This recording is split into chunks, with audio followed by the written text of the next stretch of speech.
Guys question है, यदि किसी संख्या का 80% 52 है तो वह संख्या क्या है। तो इसके लिए हम क्या करेंगे, वह संख्या को हम x मान लेंगे। तो x का 80%, तो 80% कितना है, वो है 52। तो हम x गुणा 80 बटे में 100 इज इक्वल टू 52, तो 52 रख लेते हैं इस तरीके से। अब हम x की वैल्यू निकालेंगे, इसके नीचे हमने 1 माना, क्रॉस मल्टीप्लाई कर दी। अब 80 की हमने x से करी और 80x हो गया, 80x की 1 से करी तो 80x हो गया हमारा। अब इज इक्वल टू 100 की हम 52 से गुणा करते हुए दिखाएंगे। अब हम क्या करेंगे, x इज इक्वल टू 100 गुणा 52, और ये 80 गुणा में होता है तो यहाँ पे आके भाग में हो जाता है 80, तो 0 से 0 हमने यहाँ पे ये काट दी। अब ये दोनों संख्या हमारी किस पाड़े से जा रही है, ये दोनों संख्या हमारी 4 के पाड़े से जा रही है। तो 4 दूनी 8 और 4 एकम 4 बचा 1, 12 हो गया, 4 4 दिया 12। अब ये दोनों संख्या 2 से जा रही है, काट देंगे हम इन्हें। 2 एकम 2, 2 पंजे 10, ऊपर क्या बचती है हमारी संख्या 5 गुणा 13, तो 13 पंजे 65, तो 65 हमारी संख्या आ गई।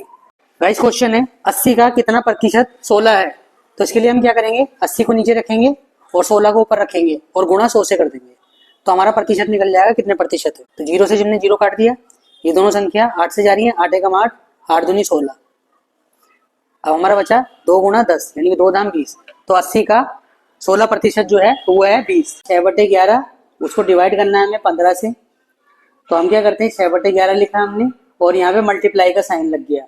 मल्टीप्लाई का साइन लगने का फर्क ये पड़ता है कि जो ये हमें 15 है इसको हम उल्टा करके लिख देते हैं। जब 15 के नीचे कुछ नहीं होता तो हम 1 मान लेते हैं, तो हमने उल्टा करके लिखा तो ये 1/15 हो गया।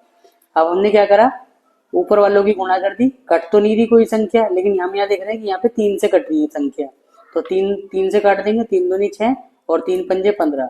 अब देखते हैं और संख्या कट रही है, कोई नहीं कटती, तो हम क्या करते हैं 2 की 1 से गुणा करी, हमने 2 आ गया, और 11 की 5 से गुणा करी तो 11 पंजे 55 आ गया, तो इसका आंसर आ जाता है 343 बटे में 64।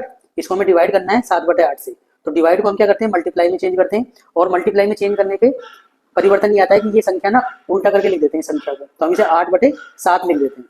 इस तरीके से संख्या उल्टी करके लिख दी हमने, ये मल्टीप्लाई में कन्वर्ट हो गई।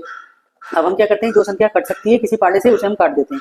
हम यहाँ पे देख रहे हैं ये संख्या 8 के पाड़े से जा रही है, तो हमने 8 के पाड़े से काट दिया, 8 एकम 8, 8 अट्ठे 64। अब ये दोनों संख्या हमारी 7 के पाड़े से जा रही है, तो 7 एकम 7, 7 चौक 28, यहाँ पे बचता है 6, 63 हो गया, 7 मीन 63। अब ऊपर क्या बचा हमारे पास 49 गुणा 1, यानी 49 की अगर हम 1 से गुणा करेंगे तो 49 आएगा, और बटे में 8 की 1 से गुणा करते हैं तो हमारा आता है 8, तो यही हमारा इसका आंसर हो जाता है। गाइस क्वेश्चन है हमारा 3/4 ऑफ 62, यानी कि 62 का 3/4 कितना होगा। तो इसके लिए क्या करेंगे हम, 62 गुणा 3/4 हम ऐसे लिखेंगे। अब हम दोनों संख्या जो कटती है काट देंगे। अब ये दोनों संख्या 2 से जा रही है, 2 से हम काटेंगे तो 2 दूनी 4 और 2 तिया 6 और 2 एकम 2। अब हमारा क्या बचता है ऊपर 31 गुणा 3 और बटे में 2, तो 31 की हम 3 से गुणा करेंगे तो 3 एकम 3, 3 तिया 9 और बटे में 2, आंसर हो जाएगा। गाइस आज हम पढ़ेंगे गणित के महत्वपूर्ण प्रश्न। सवाल नंबर 1 है, एक अंक की सबसे बड़ी संख्या क्या है। तो आंसर है इसका एक अंक की सबसे बड़ी संख्या 9 है। अगला सवाल है, 2 अंकों की सबसे बड़ी संख्या क्या है। 2 अंकों की सबसे बड़ी संख्या 99 है। अगला सवाल है, 3 अंकों की सबसे बड़ी संख्या क्या है। 3 अंकों की सबसे बड़ी संख्या 999 है। अगला सवाल है, 4 अंकों की सबसे बड़ी संख्या क्या है। इसका आंसर है 4 अंकों की सबसे बड़ी संख्या 9999 है। अगला सवाल है, 5 अंकों की सबसे बड़ी संख्या क्या है। 5 अंकों की जो सबसे बड़ी संख्या है वो है 99,999। अगला सवाल है, 6 अंकों की सबसे बड़ी संख्या क्या है। तो जो 6 अंकों की सबसे बड़ी संख्या है वो है 9,99,999। अगला सवाल और अंतिम सवाल है, 7 अंकों की सबसे बड़ी संख्या क्या है। 7 अंकों की जो सबसे बड़ी संख्या है वो है 99,99,999। गाइस क्वेश्चन है हमारे पास, विक्रय मूल्य दे रखा है हमें 800 रुपए, हानि दे रखी है 20%, क्रय मूल्य हमें निकालना है। तो सबसे पहले हम क्या करेंगे, विक्रय क्रय मूल्य को हम x मान लेंगे, हम क्रय मूल्य को हमने x मान लिया। अब x का कितना प्रतिशत, देखिए 20% हानि होने के बाद उसने जो अपना माल बेचा होगा वो 80% पे बेचा होगा, तो x का जो 80% है वो है 800 रुपए। तो हम x इस तरीके से निकाल सकते हैं, इसके नीचे हमने एक माना। अब हम क्या करते हैं, क्रॉस मल्टीप्लाई करते हैं। अब 80 की x होगी तो 80x हो गया, 80x की 1 से होगी तो ये हो गया 80x। तो 80x इजिकल टू, यहाँ पे क्या करेंगे 800 की गुणा 100 से करते हुए दिखाएंगे, 800 गुणा 100। अब क्या करेंगे हम, x इजिकल टू 800 गुणा 100, और ये 80 गुणा में है तो यहाँ पे भाग में 80 लिख देंगे। अब क्या करेंगे हम, 0 से 0 कैंसिल कर देंगे। अब ये दोनों संख्या हमारी 8 से जा रही है तो ये काट देंगे, 8 एकम 8, 8 धाम 80। अब क्या बचा हमारे पास, 10 गुणा 100, 10 के अगर हम 100 से गुणा करेंगे तो 1000, तो 1000 हमारा क्या आ जाएगा, क्रय मूल्य। गाइस आज हम सीखेंगे डेसिमल को ऐड करना, कि डेसिमल की संख्याओं को ऐड कैसे करते हैं। देखिए यहाँ पे है 6.5, यहाँ पे 0.13, यहाँ पे है 8.60। तो हम क्या करेंगे, 6.5 को हमने ऐसे लिख दिया, फिर 0.13 को, तो 0 को 0.13 इस तरीके से लिख दिया, 8.60 हमने 8.60 ऐसे लिख दिया। अब हम क्या करेंगे, इनको ऐड करेंगे, तो यहाँ पे 3 और 0 3 हो गया हमारा, और ये 5 और 1 6, और 6 और 6 12, कैरी 1 6 और 1 7, 7 और 8 15। तो हमारा जो आंसर आ गया 15.23। तो गाइस जो हमारा आंसर आया इसका डेसिमल का 15.23 आया था। तो इस तरीके से हम इसका सॉल्यूशन कर सकते हैं। गाइस क्वेश्चन है, हमें एरिया निकालना है रेक्टेंगल का, जिसमें कि हमें लेंथ दे रखी है 15 मीटर, ब्रेथ दे रखी है 8 मीटर। तो एरिया निकालने का गाइस एक फॉर्मूला होता है, area of rectangle. Area of rectangle होता है लेंथ इंटू ब्रेथ, यानी अगर लेंथ की ब्रेथ में मल्टीप्लाई कर दी जाए तो हमारा एरिया निकल जाता है।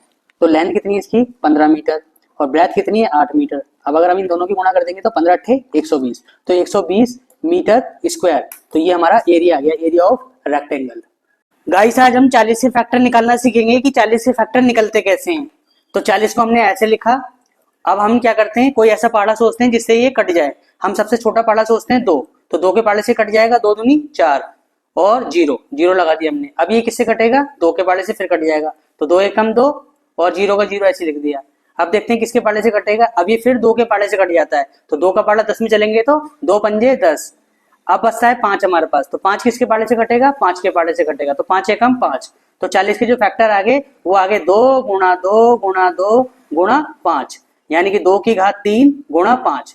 तो ये हमारा आंसर आ जाता है, यानी कि 40 के फैक्टर आ जाते हैं। दोस्तों आज हम 69 के फैक्टर निकालेंगे कि 69 के फैक्टर कैसे निकलते हैं। हम क्या करेंगे, 69 हमने यहाँ लिखा। अब हम क्या करेंगे, किस पाड़े से जाता है, ये 3 के पाड़े से जाता है, तो 3 का पाड़ा हमने यहाँ लिखा 3, और अभी 3 के पाड़े में 2 6 चले जाएगा, तो 3 दूनी 6, तो 2 लिख दिया हमने। अब इसी तरीके से 9 भी चले जाएगा, तो 3 तिया 9। अब आता है 23। अब 23 किसके पाड़े से जाएगा, 23 जाएगा 23 के पाड़े से, तो 23 एकम 23। तो 69 के जो फैक्टर आगे वो आ गया 2 × 23। तो यही हमारा आंसर हो जाता है, यानी कि गुणनखंड हो जाते हैं 69 के।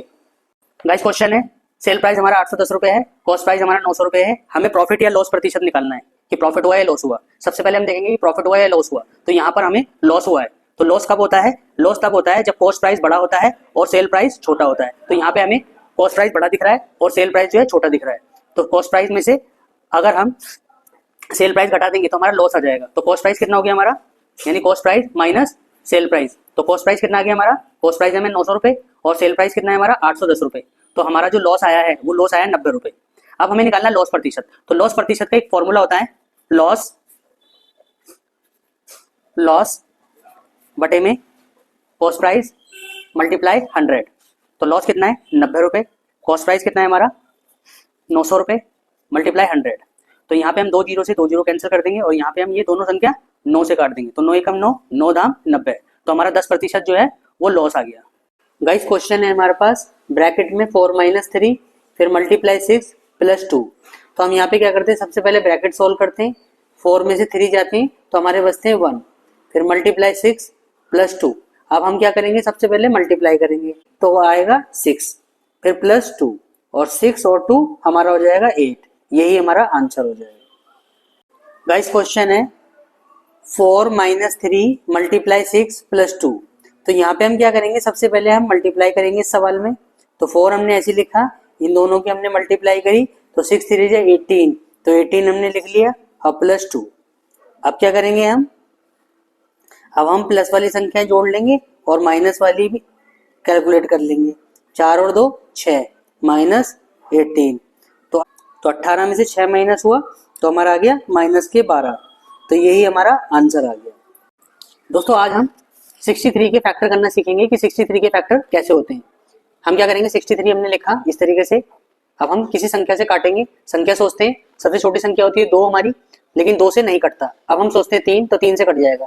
3 दूनी 6 और 3 एकम 3। अब फिर संख्या सोचेंगे कि 21 किस पाड़े से जाएगा, 3 से। 3 से काटेंगे तो 3 यहाँ लिखा हमने, 3 का पाड़ा 21 में चलाया तो 3 सत्ते 21। अब किस पाड़े से कटेगा, 7 से, तो 7 एकम 7। तो 63 के फैक्टर हो गए हमारे 3 गुणा 3 गुणा 7। इसको हम ऐसे भी लिख सकते हैं 3 की पावर 2, 2 बार है तो 2 पावर गुणा 7। तो ये 63 के फैक्टर हो गए। गाइस आज हम 68 के फैक्टर करना सीखेंगे कि 68 के फैक्टर होते कैसे हैं। तो हम 68 को इस तरीके से लिखेंगे। अब हम कोई पाड़ा सोचते हैं जिस पाड़े से ये भाग हो जाए यानी कि कट जाए। तो हम सोचते हैं 2 का पाड़ा, तो 2 तिया 6 और 2 चौक 8।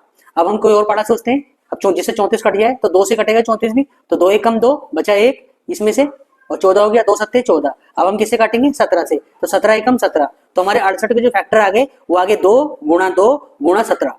इसे हम इस तरीके से भी लिख सकते हैं, ये 2 बार है तो 2 की पावर 2 और गुणा 17। तो यही हमारा आंसर हो जाएगा।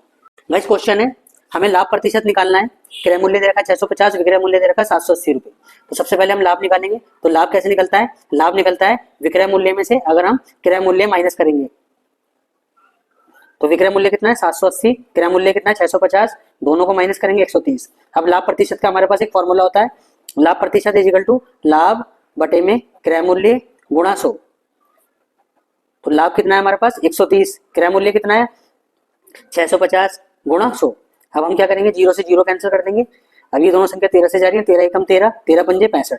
अब ये दोनों संख्या 5 से जा रही है, 5 एकम 5, 5 दूनी 10 और ये 0, तो यानी कि 20%। तो लाभ आ गया हमारा 20%। गाइस आज हम निकालेंगे प्रतिशत, 25 का 40% निकालेंगे। तो इसके लिए क्या करेंगे, हम 25 का 40% निकालने के लिए हम 25 गुणा 40 लिखेंगे और बटे में 100 लिख देंगे। अब क्या करेंगे, हम 2 0 से ये 0 काट देंगे। हम ये दोनों संख्या 5 से जा रही है तो इसलिए हम इसे 5 से काट देंगे। तो 5 पंजे 25 और 5 दूनी 10। अब हम फिर देखते हैं ये दोनों संख्या 2 से जा रही है, काट देंगे।